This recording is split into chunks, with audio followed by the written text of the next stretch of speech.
Hello எல்லாருக்கும் வணக்கம். Welcome to Pavi cooks. இன்றைக்கி ரொம்பவே ஸ்பெஷலான ஒரு ரெசிபி பிஸா சாஸ் செய்ய போகிறோம். ஃபஸ்ட்டு ஒரு கடாயில் 2 டேபிள் ஸ்பூன் ஆயில் எடுத்துக்கலாம். அப்புறம் கொஞ்சம் காஞ்ச மிளகாய் காரத்துக்கு ஏற்ற மாதிரி. பூண்டு நீங்கள் எவ்வளோ போடுறீங்களோ அதுக்கு ஃப்ளேவர் நல்லா ஸ்ட்ராங் ஆகும். அடுத்ததாக ஆனியன் போட்டுக்குவோம். அப்படியே ஆயிலில் நல்லா கொஞ்ச நேரம் அப்படியே கிண்டிகிட்டே இருங்க. இன்னும் நல்லா வதங்கணுன்னா சால்ட் போட்டுக்கணும், 1 டேபிள் ஸ்பூன்.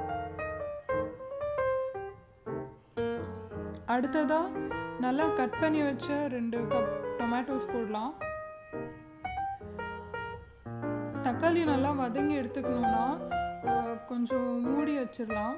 நம்ம கடாயை மூடி வச்சு எடுத்து பார்த்தோன்னா நல்லா வதங்கியிருக்கு.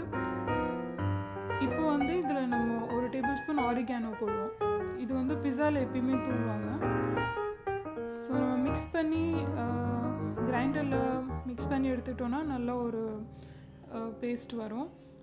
இதுதான் நம்ம பிஸா சாஸ் ரெடி ஆகிடுச்சு. நீங்கள் இதை இந்த பாட்டிலில் போட்டு வச்சுக்கலாம், இல்லை உங்கள் டப்பாவில் கூட போட்டு வச்சுக்கலாம். போட்டு வச்சுட்டு ஒரு 2 நாள்லேயே யூஸ் பண்ணிடுங்க. அப்போ தான் நல்லா ஃப்ரெஷ்ஷாக இருக்கும். இன்னும் ரொம்ப நாள் வச்சு யூஸ் பண்ணோன்னா லெமன் இல்லை வினிகர் போட்டுக்கோங்க அதில். இப்போ நம்ம பிஸா தோசை செய்யலாம். மெத்தடு எப்பயுமே நம்ம தோசை செய்கிற மாதிரி தான். ஒரு தடவை தோசை செஞ்சுட்டு ஆயில் ஊற்றிட்டு கொஞ்சம் நேரம் மூடி வச்சுருங்க. அப்போ தான் நல்லா தோசை குக் ஆகும். ஏன்னா நம்ம அதை ஃப்ளிப் பண்ண போகிறதில்ல தோசையை. இதுக்கப்புறமேலே நம்ம பிஸா சாஸ் போடுவோம். போட்டுட்டு நல்லா கிளறி விட்டுக்குங்க. நல்லா ஸ்ப்ரெட் ஆகிற மாதிரி பார்த்துக்குங்க. ஸ்ப்ரெட் ஆனதுக்கப்புறம் நம்ம கட் பண்ணி வச்ச குடமிளகா இல்லை ஆனியன், டொமேட்டோ எது வேணாலும் போட்டுக்கலாம், நம்ம இஷ்டப்படி தான்.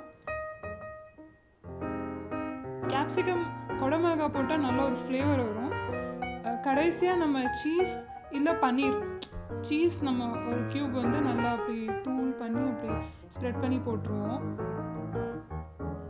இதையும் நல்லா மூடி வச்சுருங்க. மூடி வச்சுட்டு ஒரு 30 செகண்ட்ஸ்க்கு அப்புறம் எடுத்து பார்த்திங்கன்னா சீஸ் நல்லா மெல்ட் ஆகிருக்கும்.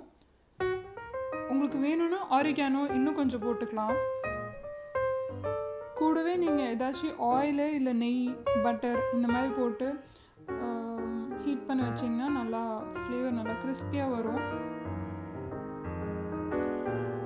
ஸோ நம்ம தோசை ரெடி. நீங்களும் வீட்டில் ட்ரை பண்ணி பாருங்கள். என் சேனலுக்கு சப்ஸ்கிரைப் பண்ணுங்கள்.